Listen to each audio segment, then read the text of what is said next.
रामचंद्र जी मौजूद हैं, केशवकांत जी भी आए हुए हैं और इस पत्रिका से काफ़ी इस पत्रिका का रुझान है और लोग काफ़ी इसको चाव से पढ़ते हैं। उसको उसमें अंकित किया हुआ जो भी खबर रहता है उसको काफ़ी फतवा में और कई जिलों में यह लोकप्रिय है। तो आज उसी पत्रिका का लोकार्पण होने जा रहा है।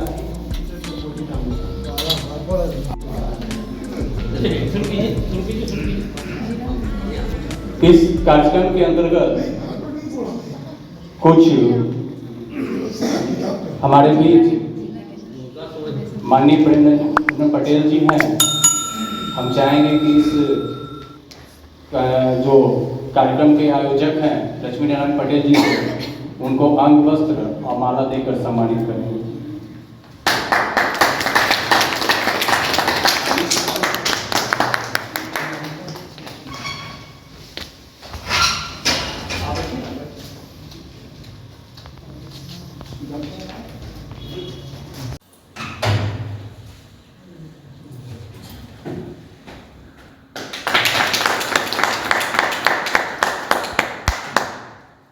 अब कार्यक्रम को आगे बढ़ाते हुए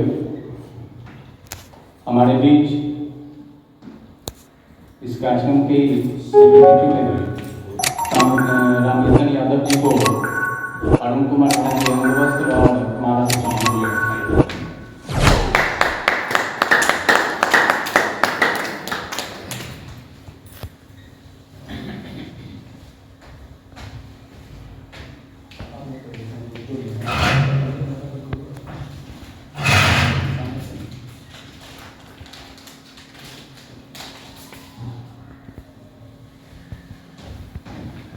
जोरदार ताली से स्वागत करें।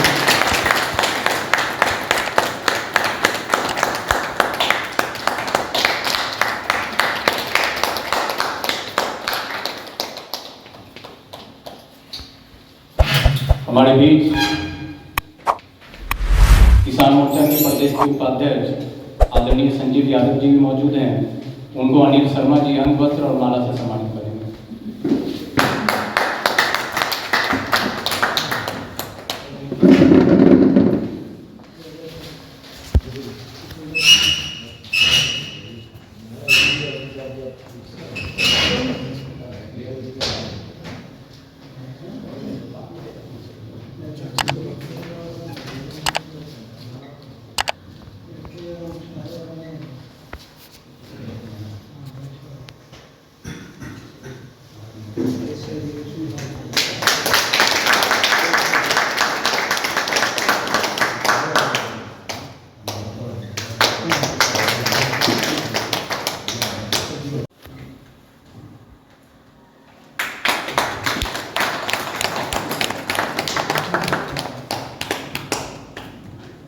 अब जो है जो हिंदी मासिक पत्रिका केवल सच जो जारी होती है उसका लोकार्पण का कार्यक्रम होगा।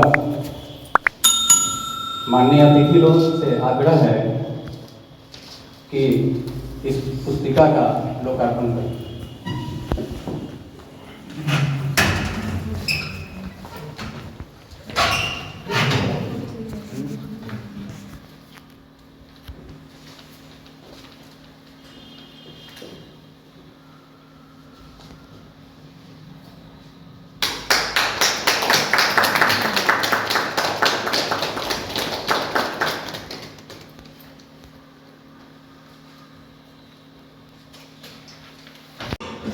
और आयोजक डॉक्टर लक्ष्मी नारायण सिंह जी को भी मैं नमन करता हूँ और अनिल कुमार शर्मा जी को भी मैं नमन करता हूँ। और यहाँ पे मंच पे यहाँ सभागार में उपस्थित वहाँ के वरिष्ठ संपादक अरुण कुमार पांडे सर को भी मैं कोटि कोटि नमन करता हूँ। प्रोफेसर सर को प्रणाम करता हूँ। अरविंद बाबू हैं, अमित बाबू हैं, शोभादिनी हैं एवं तमाम यहाँ बैठे हुए सभी सम्मानित को मैं कोटि कोटि प्रणाम करता हूँ। आज केवल सच हिंदी मासिक पत्रिका का लोकार्पण है, जिसमें मुझे भी 2 शब्द बोलने का मौका दिया गया है। भी अच्छे कार्य होता है उसको केवल सच पत्रिका में दिखाया जाता है और इस मंच के माध्यम से मुझे भी बहुत कुछ सीखना है। इसलिए ज़्यादा समय नहीं लेते हुए मंचा सिंह को पुनः प्रणाम करते हुए आप सभी को भी प्रणाम करते हुए मैं अपने वाणी को प्रणाम करता हूँ। जय भारत। बहुत बहुत धन्यवाद शिशुपाल जी। अब कार्यक्रम को आगे बढ़ाते हुए हम चाहेंगे जो हमारे प्रदेश के साथी हैं किसान मोर्चा के प्रदेश के उपाध्यक्ष संजीव यादव जी से चाहेंगे कि वो अपनी बातों करें।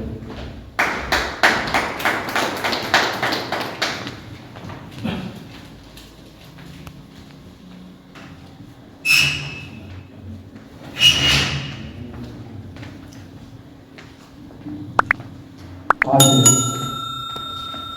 श्रेष्ठ पत्रिकाओं में से एक केवल सच जो विगत कई वर्षों से इस पत्रिकाओं से जुड़ा हुआ हूँ, आज के विशेष भारत रत्न किसान के लोकार्पण के अवसर पर उपस्थित हम सबों के बड़े भाई प्रदेश के प्रवक्ता और बिहार प्रदेश चुनाव समिति के वरीय सदस्य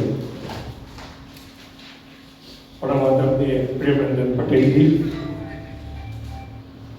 मंच पर उपस्थित वरिष्ठ पत्रकार अपने लक्ष्मी नारायण जी,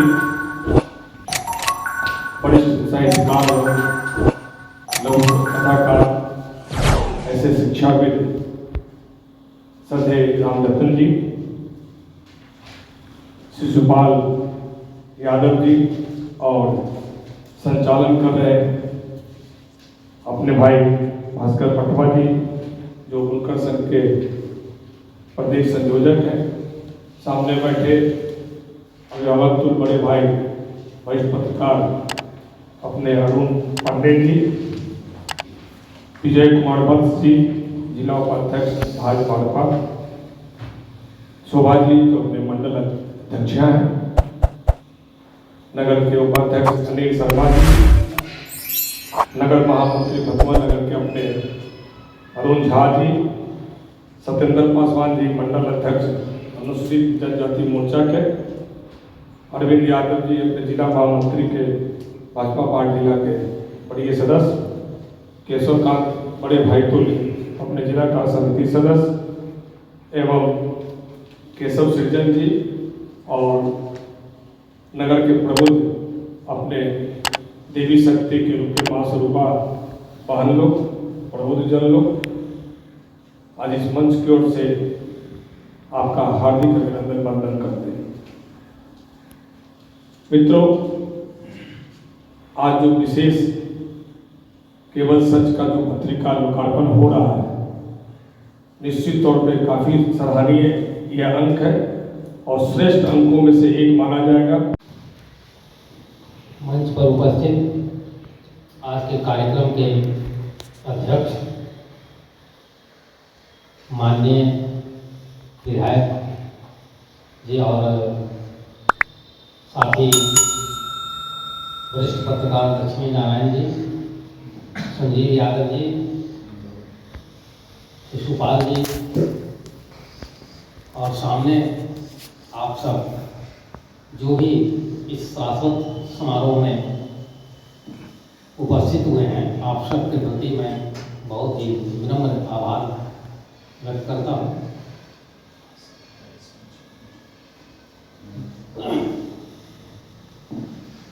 जब इस पत्रिका का अंक डॉक्टर साहब ने मुझे दिया था तो इसको देखकर मुझे बड़ी प्रसन्नता हुई और मैंने कहा कि यह अंक बहुत सराहनीय है।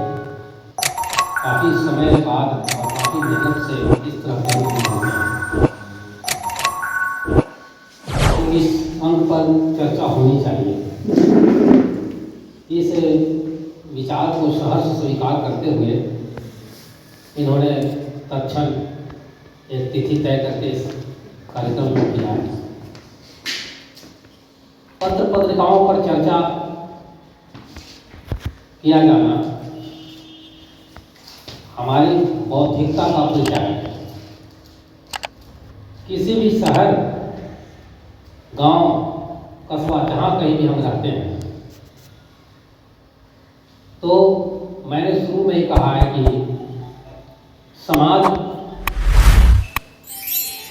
व्यक्ति से नहीं, विचारों से बनता है।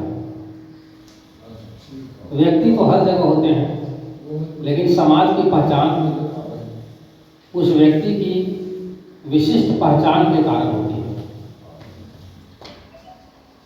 पत्र पत्रिकाएं जोड़ने का काम करती हैं। इन दिनों हम लोग पूरे देश में यह चर्चा करते हैं कि इलेक्ट्रॉनिक मीडिया के चलते पठनीयता का संकट है।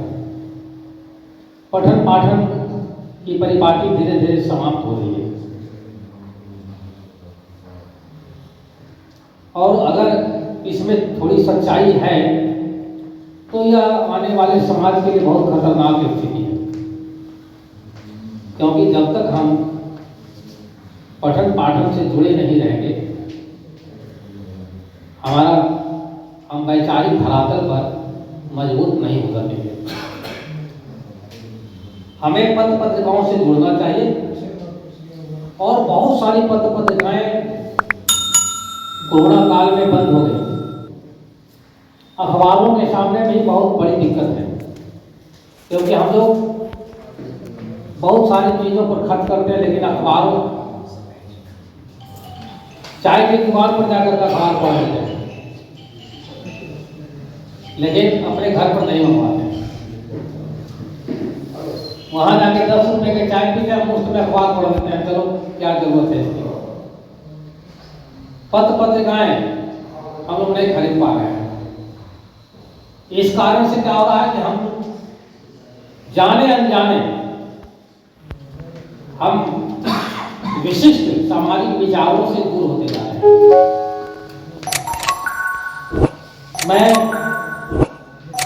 मुझे पत्र पत्रिकाओं का महत्व मालूम है कि पत्र पत्रिकाएं कैसे हम एक दूसरे को जोड़ती हैं। एक हंस पत्रिका आती है, राजेंद्र यादव जी संपादक हुआ करते थे। उस पत्रिका की सिर्फ एक कॉपी यहाँ बुक स्टॉल पर आती थी, जो हम मंगाते थे, और उसकी गारंटी लेनी होती थी कि अगर हमने नहीं खरीदा तो वो उसको लौटाना होता था। तो बहुत सारी पत्रिकाएं अभी भी डॉक्टर साहब जानते हैं, महीना में कम से कम 2-2.5 हज़ार रुपए की मैगजीन हम खरीदते हैं, किताबें खरीदते हैं, पढ़ते हैं। तो एक पत्रिका हंस रखी हुई थी स्टॉल पर। तो यहाँ पर एक जीआरपी में थाना प्रभारी आए थे, तो उन्होंने देखा पत्रिका को, ये हंस पत्रिका है। तो कहा कि अच्छा, ये पत्रिका यहाँ कौन पढ़ते हैं? तो स्टॉल वाले ने बताया कि ये पत्रिका एक शिक्षक हैं अमित यादव, मकसूदपुर में रहते हैं, वही ले जाते हैं। तो उन्होंने कहा कि हंस पत्रिका पढ़ते हैं और हम भी इस पत्रिका को पढ़ते हैं, जरूर हमारे विचार एक दूसरे से मिले होंगे। और यहाँ कोई मिलता नहीं जिसके साथ थोड़ा, हम बाहर के आदमी हैं, अब कोई दोस्ती करने के लिए मिल नहीं रहा है जिनके साथ हम कुछ देर बैठे। तो ये पत्रिका को खरीद के ले जाते हैं, इसका मतलब जरूर इस पत्रिका से हम भी जुड़े हुए हैं, वो भी जुड़े हुए हैं। ये पढ़ने में हमको भी अच्छा लगता है, उनको भी अच्छा लगता है। इसका मतलब वो हमारे विचार दोनों को मिले हैं। उन्होंने खबर भिजवाया कि जरा सा इनको कहिएगा हमसे मिलने के लिए। वो एक दिन मैं जीआरपी थाने में गया और कि आप जिनको बोल रहे थे वो हंस पत्रिका के पाठक है। उन्होंने कहा कि वाह, बहुत। उसके बाद छुट्टियों के दिन वो मेरे घर पर जाते थे और घंटों हम लोग बैठ करके साहित्यिक बातें करते थे, गपशप करते थे, कुछ योजनाएं बनाते थे। तो इस तरीके से कहीं भी किसी भी जगह पत्रिका, अखबार हम लोगों को जोड़ने का काम करता है। हमारे विचारों का प्रतिफल उसमें होता है और हमारे जो विचार हैं उसका, अब जैसे कोई सरस सलील पढ़ता है तो उसका एक पाठक वर्ग होता है। और इंडिया टुडे पढ़ते हैं तो उनका एक पाठक वर्ग है। तो सभी अखबारों के भी, पत्रिकाओं के भी अपने एक पाठक वर्ग होते हैं और सब जगह कुछ वैचारिक चीज़ें होती हैं। तो हमें विचार संपन्न होने के लिए ये मुद्रित साहित्य से जुड़ने की जरूरत है। मुद्रित साहित्य से दूर होने के कारण अभी हम लोगों के बच्चे चले जाते हैं, मैट्रिक तक चले गए, इंटर तक चले गए, एक आवेदन तक लिखने के लिए कहिए तो वो थर-थर कांपने लगते हैं। 10 शब्द लिखने कहिए तो 8 शब्द गलत लिखेंगे। तो भाषा का ज्ञान और वैचारिक संपन्नता ये पत्र पत्रिकाओं की ही देन है। हमें पत्र पत्रिकाओं से जुड़ना चाहिए, अपने बच्चों को भी जोड़ना चाहिए। बहुत विडंबनापूर्ण स्थिति है कि जितने भी बाल साहित्य की पत्रिकाएं थी धीरे धीरे होकर के बंद हो गई और ये बहुत नुकसानदेह हो रहा है कि हमारे बच्चे जो हैं वो मोबाइल से जुड़े हुए हैं। और इस सत्य को स्वीकारना होगा कि जिन चीज़ों को पहले, जिन कृतियों को, जिन बुराइयों को हमारे समाज के बच्चे 20, 22, 25 साल के बाद सीखते थे वो अब 8, 9, 10 साल में सीख लेता है। तो हम अपनी पीढ़ी को बर्बाद कर रहे हैं।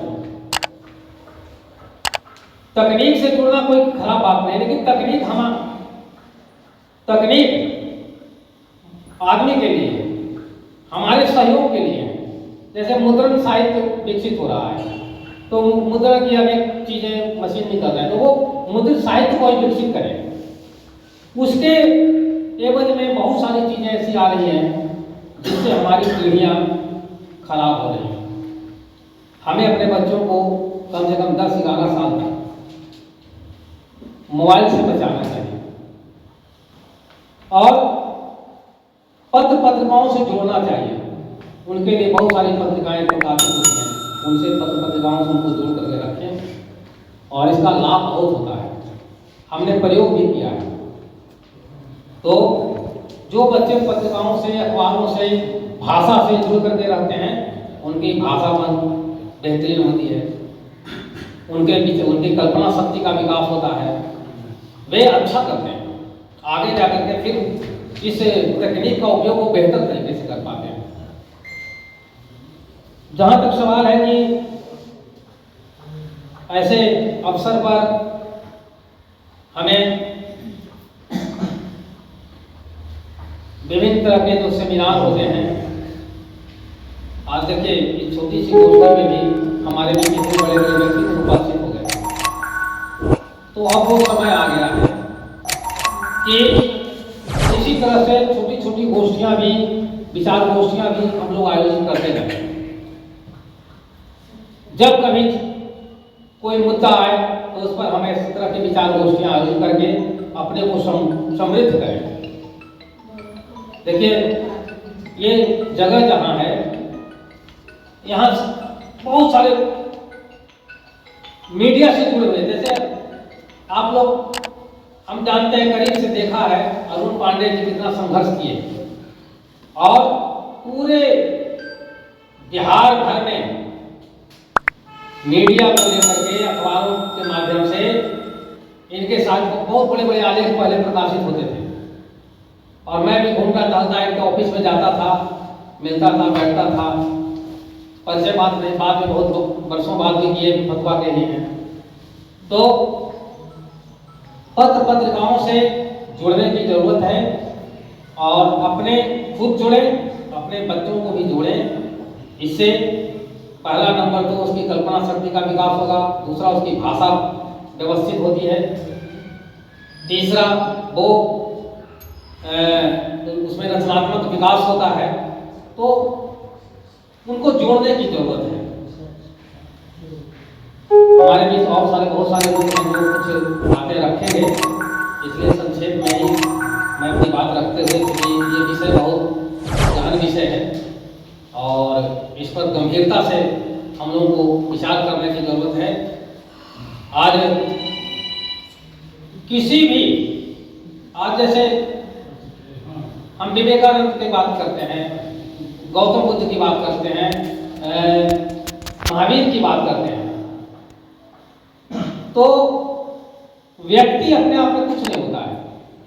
आज विवेकानंद या जो भी हमारे महापुरुष हैं वो सशरीर नहीं है, लेकिन समाज में उनके विचार आज भी हैं और विचार ही आदमी को जिंदा रखता है। हमारी एक कविता है कि आदमी जब जीते जी नहीं जीता है, जब वो मर जाता है तो उसका जीना शुरू होता है। वास्तविक तौर पर वो तब जीना शुरू होता है उसका जब वो नहीं होता है सशरीर। हमारे इसमें जितने लोगों को भारत रत्न मिला है सशरीर नहीं है, लेकिन उनके विचार हैं। ये भारत रत्न दुनिया हमारे देश का सबसे बड़ा पुरस्कार है और जिस पुरस्कार को इन लोगों ने प्राप्त किया है उन्हीं का योगदान है कि आज हमारा देश जो है हर तरह से विद्या बुद्धि संपदा सब चीज से संपन्न हुआ है। तो हमारे समाज का विकास आर्थिक नहीं शैक्षिक भी होना चाहिए। विकास दो तरह से चलते, जैसे हमारे यहाँ आर्ट बन गए, बहुत बड़ा कॉम्प्लेक्स बन गया, मार्केट कॉम्प्लेक्स आ गया, आर्थिक विकास बहुत हो रहा है।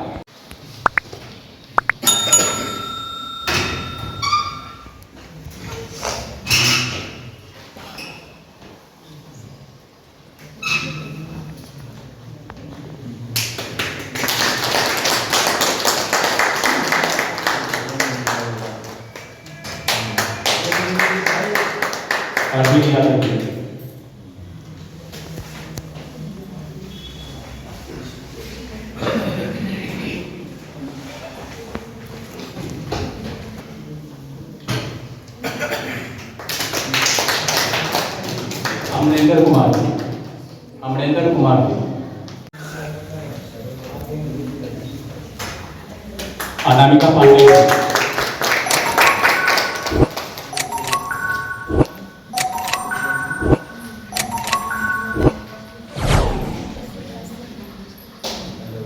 रूबी देवी,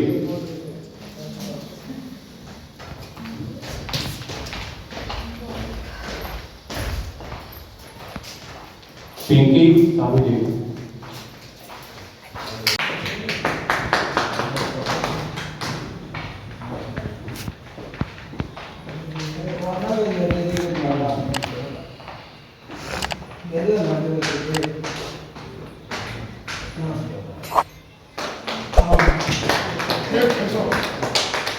शोभा पटेल जी मुख्य अतिथि जी को एक गीता भेंट करने जा रही है।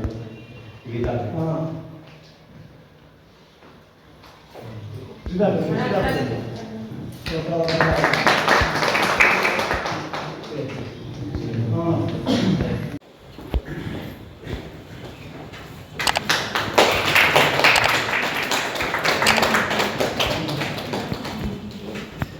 अब जो है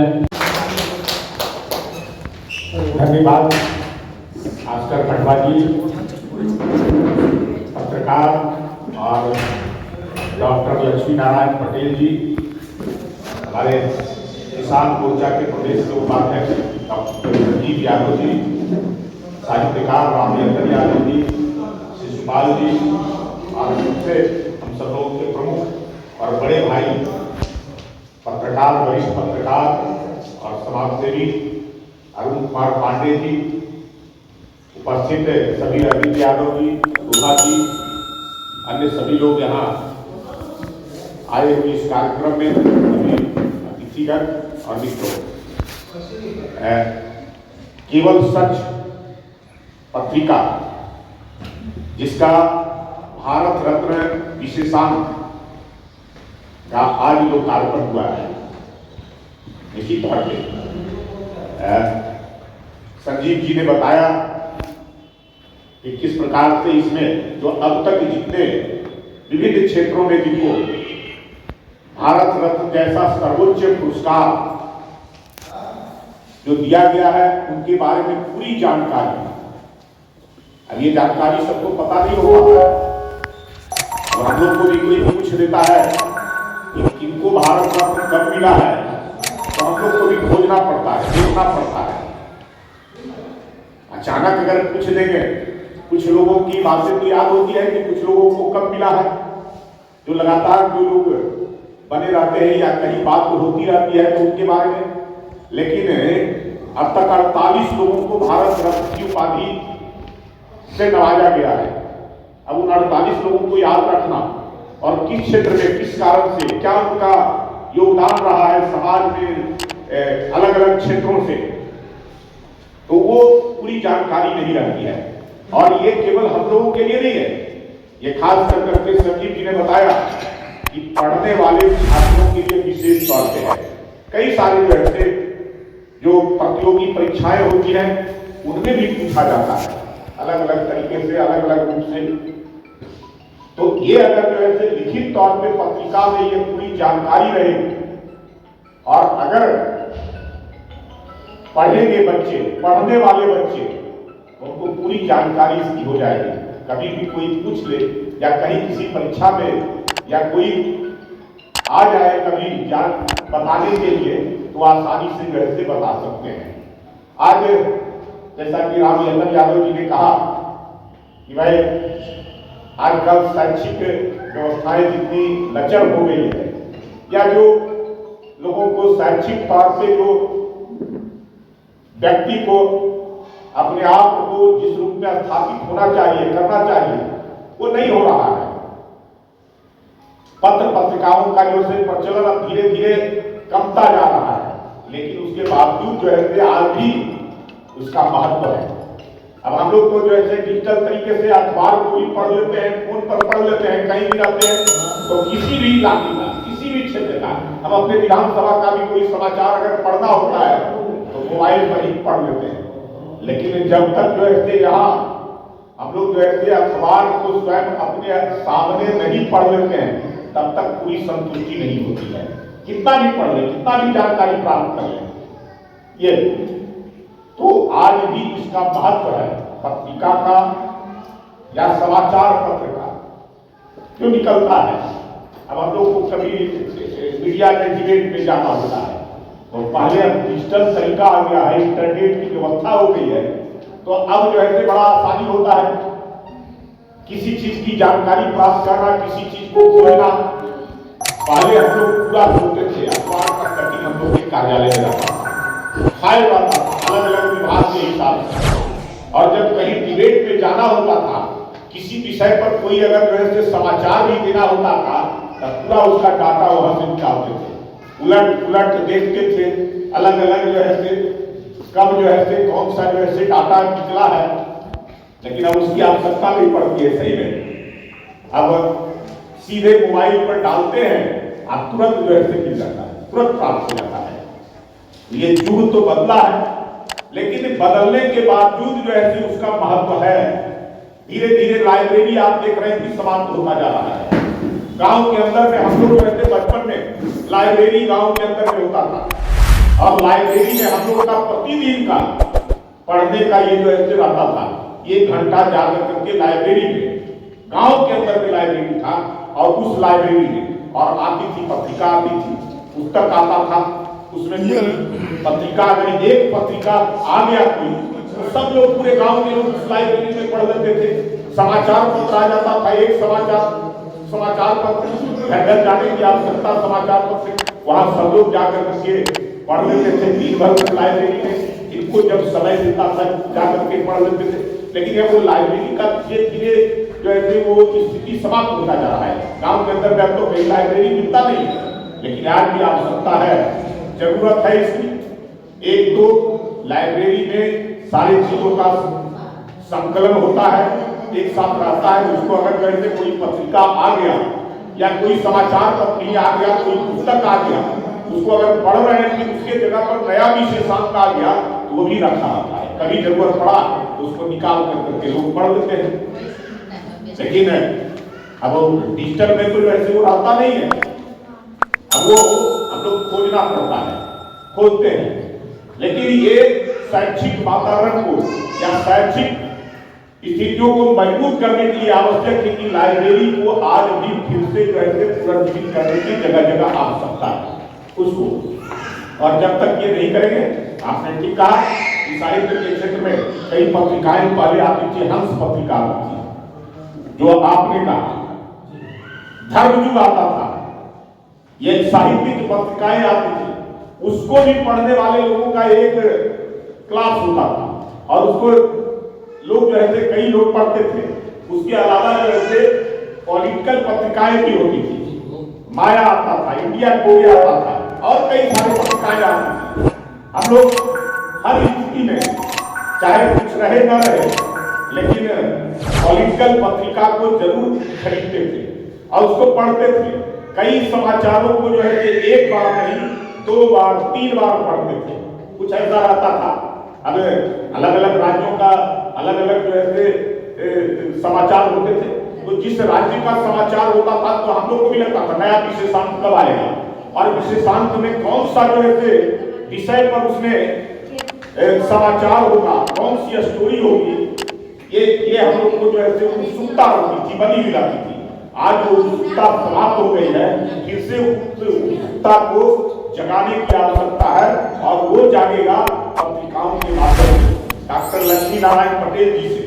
अब हमको तो अरुण भैया ने कहा कि उसका विशेषांक है और डॉक्टर साहब का ये पत्रिका का है संस्करण जब आएगा तो आपको करना है।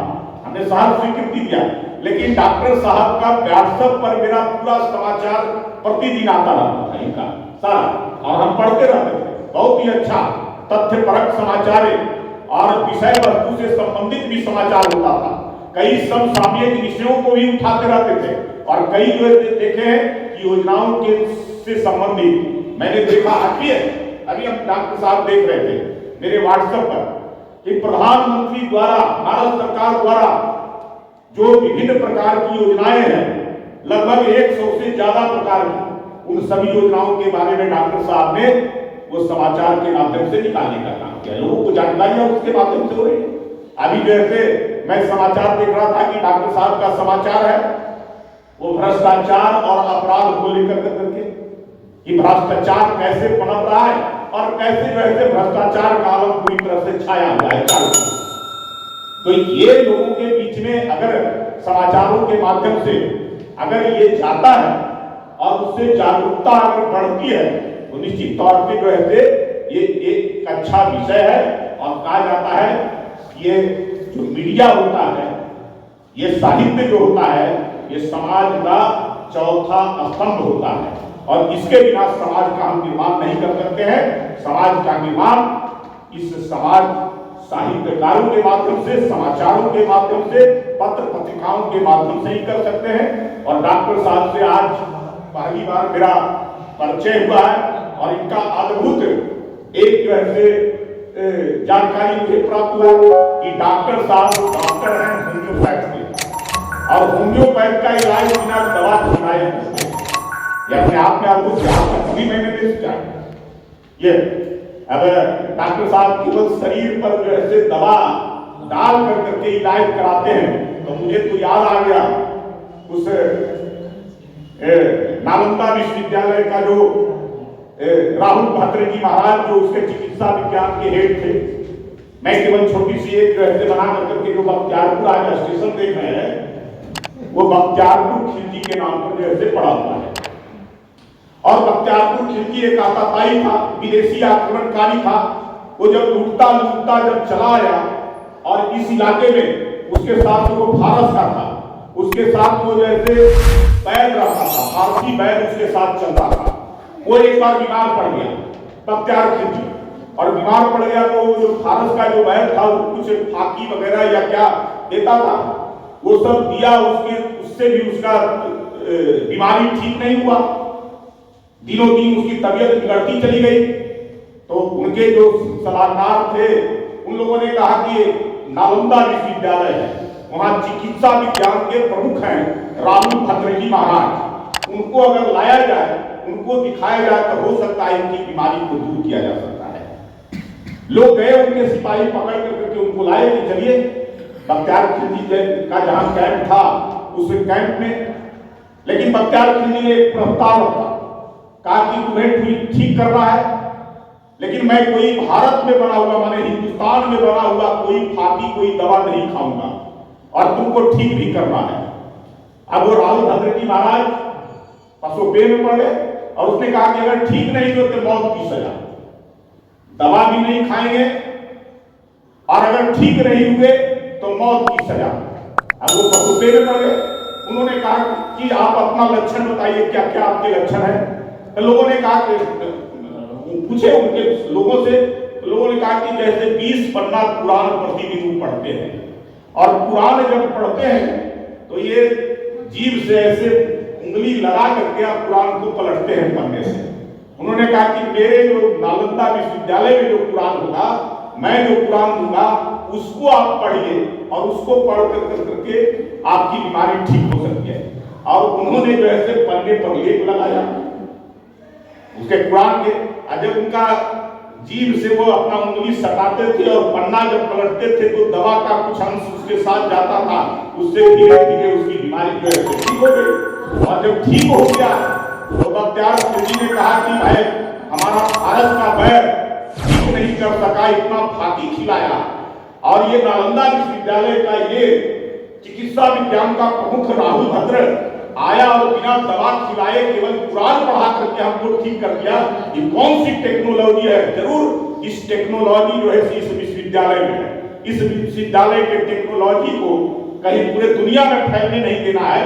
इसके ठीक होने के लिए के बाद सबसे पहले हमला उसने जाकर नालंदा विश्वविद्यालय पर किया, उसका विध्वंस किया। वहां पढ़ने वाले छात्रों को, वहां पढ़ाने वाले जो बौद्ध भिक्षु थे उनकी हत्या करने का काम किया, बहुत सारी पुस्तकों को लूट करके ले गया और उसके बाद उसमें आग लगा दिया।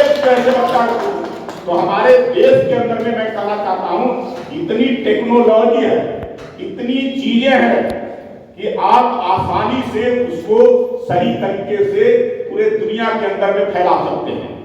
आज जैसे आप देख रहे योग कहां का ऊपर है, योग का पूरा इंटरनेशनल विश्वविद्यालय अगर कोई है तो मुंगेर के अंदर में है, अंतर्राष्ट्रीय विश्वविद्यालय। और योग आज पूरे दुनिया के अंदर में जो है चर्चित हो गया है। योग का जो है पिछले प्रधानमंत्री ने 2017 में ही जो है योग दिवस मनाने का प्रस्ताव संयुक्त राष्ट्र संघ में रखा और उनको सबसे बड़ा समर्थन मिला। आज तक जो है इसमें भारत रत्न का आपने नेल्सन मंडेला जी का नाम का जिक्र किया है। इससे बड़ा समर्थन नेल्सन मंडेला जी को मिला था, लेकिन नोबेल पुरस्कार देने के लिए, और उससे भी बड़ा जो है समर्थन 100 लगभग 75-76 देशों का समर्थन प्रधानमंत्री के द्वारा 21 जून को योग दिवस मनाने के लिए जो प्रस्ताव रखा गया उसका समर्थन मिला। योग है, आयुर्वेद है, ये सब जो है हमारे देश जिसे मैंने अनुरोध किया और सहज स्वीकार। एक आज इस गोष्ठी में तो विचार गोष्ठी है, कोई पार्टी की बैठक है नहीं, लेकिन हम डॉक्टर साहब से अपेक्षा करते थे इसको दल से भी ऊपर और इन्वॉल्व करना चाहिए था। भाजपा तो परिवार है और परिवार के सभी लोग मुझे लग रहा है कि हैं हम, लेकिन इसको आप थोड़ा सा इलाज कर दीजिएगा। जो अभी राम जतन जी ने इस मन से बातें कही है कि फतुहा में शैक्षिक विकास हो, बौद्धिक विकास हो, और हम बहुत ही खुशी होती है फतुहा के रह के, तो हम फतुहा में रहते नहीं हैं, रविवार को जरूर आते हैं। अपनी मातृभूमि से इतना लगाव है कि पूरे सर्विस काल में 32-35 साल से मैं हूँ अखबार, और प्राइम मिनिस्टर की मीटिंग रविवार को हो या राष्ट्रपति की भी पटना में, तो हम फतुहा ही रहना पसंद करते हैं। सब दिन यही हमने पूरी बात की। और रामचंद्र जी से नहीं परिचय होते थे, मुझे इस बात का बहुत गर्व महसूस करते थे कि मुझे लगता है फतुहा स्कूल में आपने 2 या 3 राष्ट्रीय स्तर की आपने गोष्ठी और कार्यक्रम किया, जिसमें देश भर के चुनिंदे साहित्यकार कवि लोग आए थे। और तभी मुझे ये उत्सुकता हुई कि फतुहा में कौन हमारा लाभ है जो ये करता है, तो प्रगतिशील लेखक संघ की बैनर तले।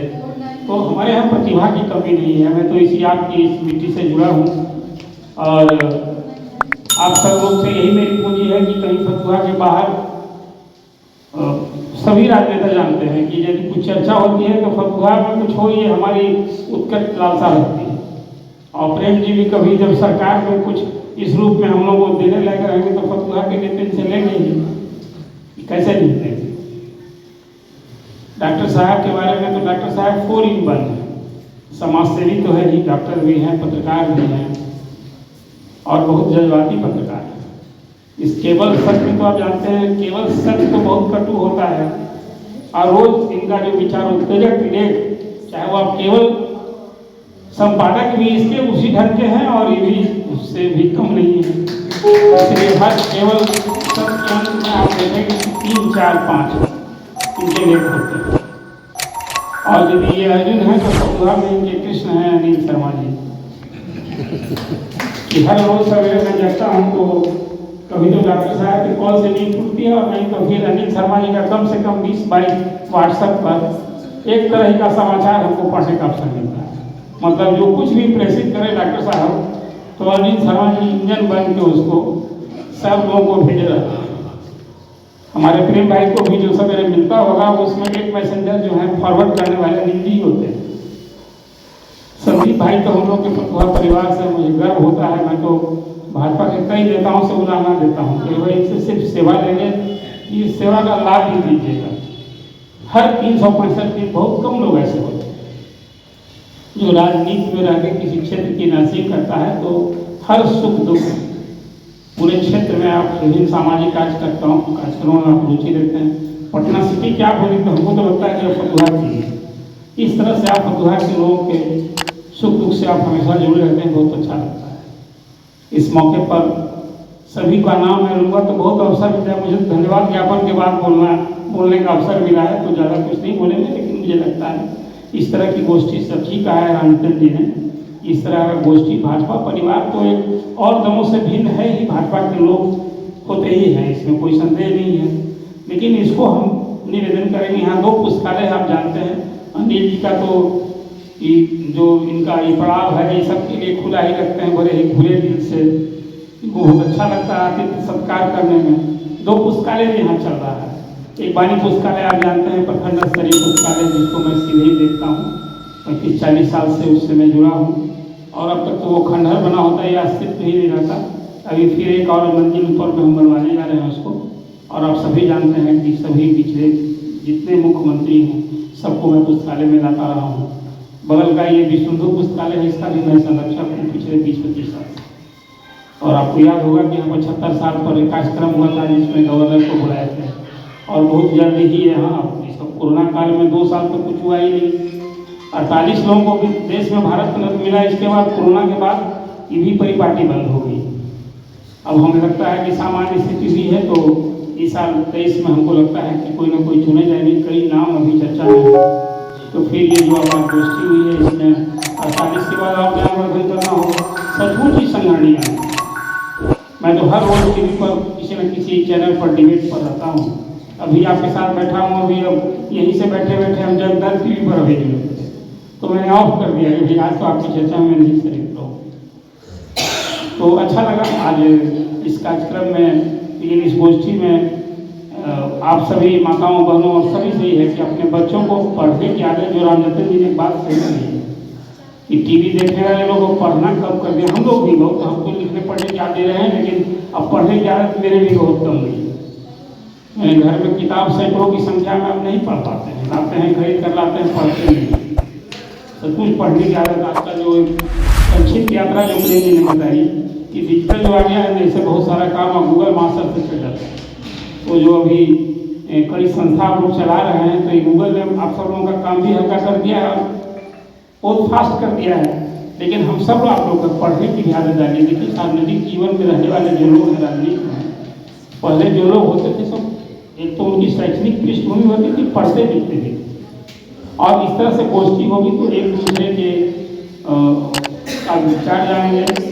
और बस ये बहुत सुलझे हुए हैं और भाजपा के लिए बहुत की रोल आप करते हैं। फतुहा के आप रहने वाले हैं, अभी कई एसएमई सेगमेंट के आप प्रभारी हैं। हम आप जैसे सभी लोगों से अनुरोध जी हैं, सब लोग से अपेक्षा करेंगे कि ये गोष्ठी वाली बात जो है वो विमल जी हैं, ये तो यहाँ भी अतिथि हो गई, पटना में रहते हैं, लेकिन अपने संस्थान में भी।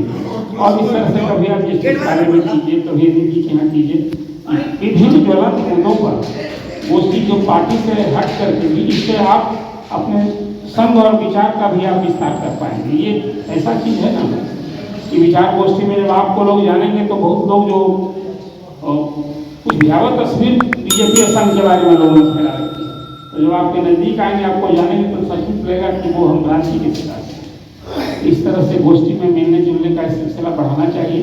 अपने तो अपने हैं ही, दूसरों को भी अपना बनाइए।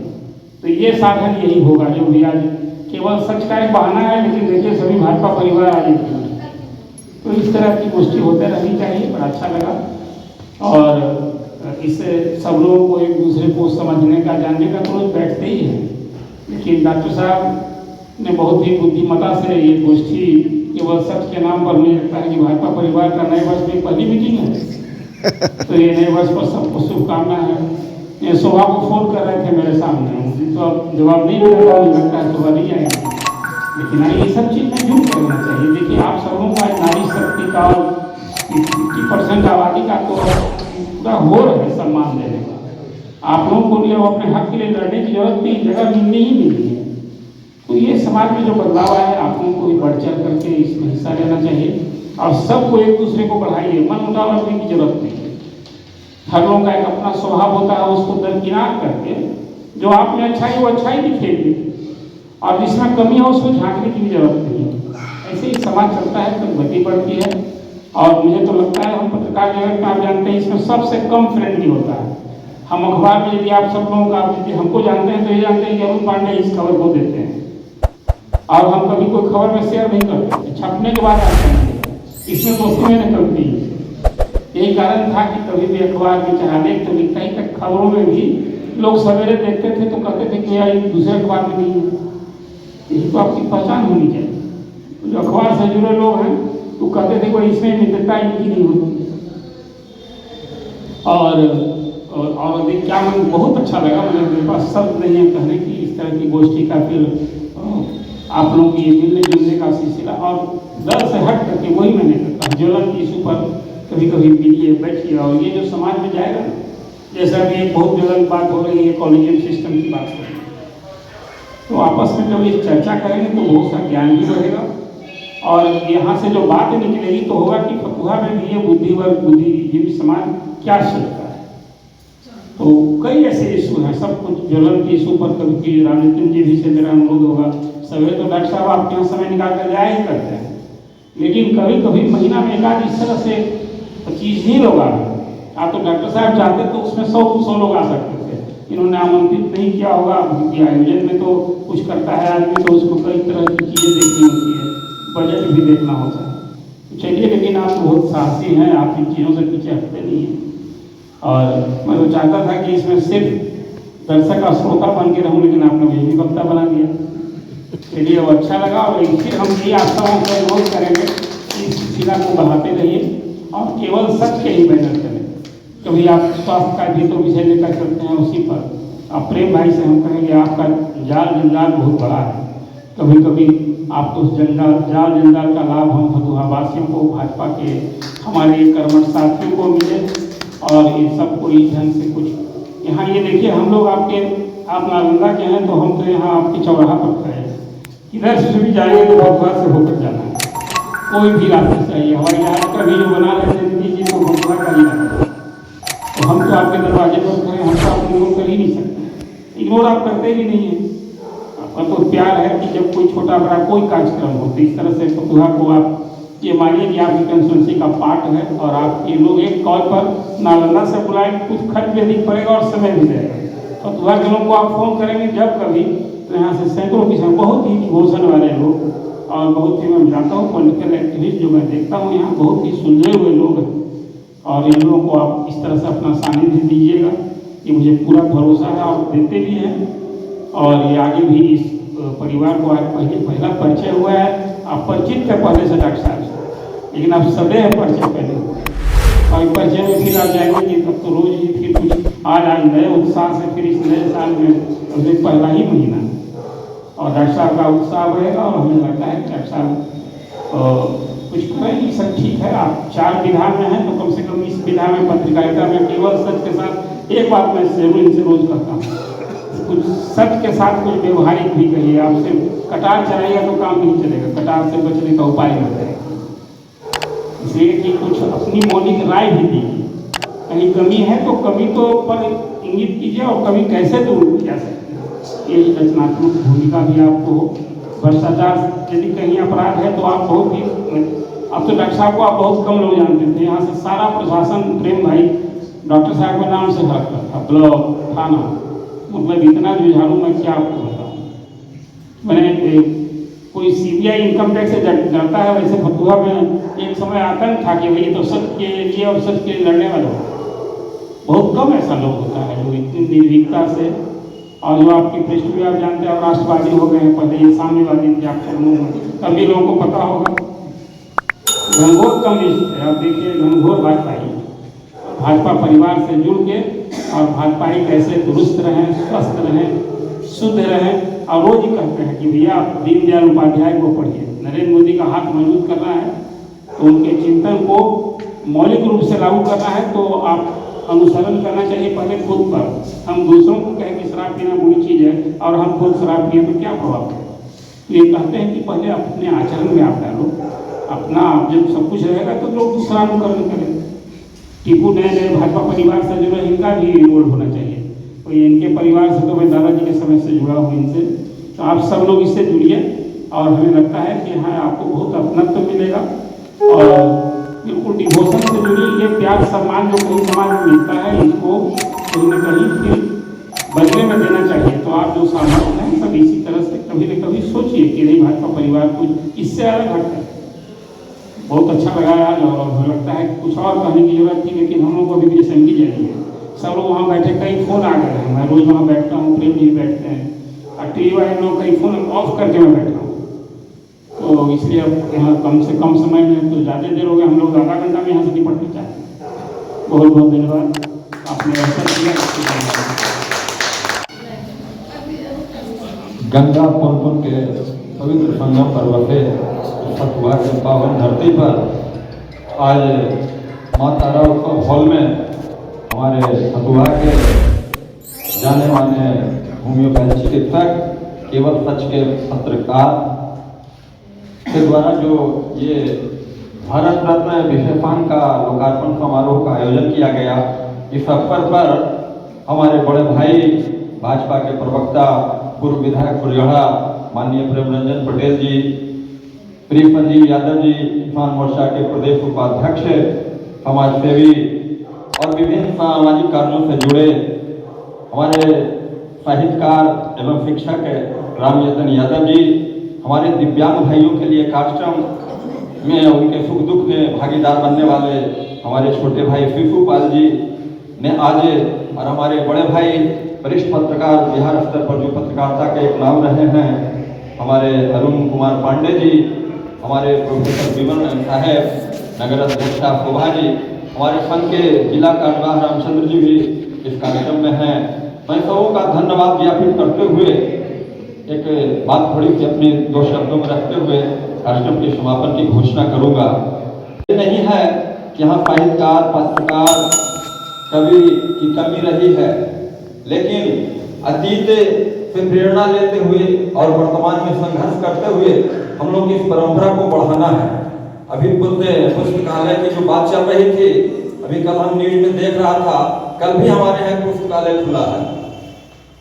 गौतम बुद्ध के नाम पर अपने वैष्णव इंटरप्राइजेज जो दवा के होलसेलर है, वार्ड काउंसिलर का चुनाव जीते हैं गुड्डू जी, उनके द्वारा, तो वो 5वां बता रहा है कि पटना जिला का 5वां पुस्तकालय है और खास करके प्रतियोगिता परीक्षा को तैयारी करने वाले जो छात्र हैं उनके निमित्त तो आजकल डिजिटल लाइब्रेरी भी खुल रहा है। तो पुरानी विधाओं का भी एक महत्व है, नई टेक्नोलॉजी का भी महत्व है।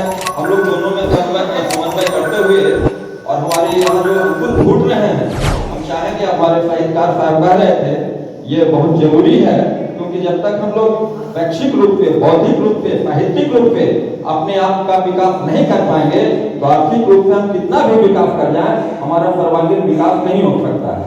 तो मैं ऐसे सभी लोगों से जो शैक्षिक और राजनीतिक ये सामाजिक रूप से इस क्षेत्र में लगे हुए हैं उन सबको एक मंच पे लाएं और महीने में एक दिन एक छोटी छोटी बैठक करके और उसमें हम लोग एक दूसरे को सहयोग देते हुए इस विधा को आगे बढ़ाएं।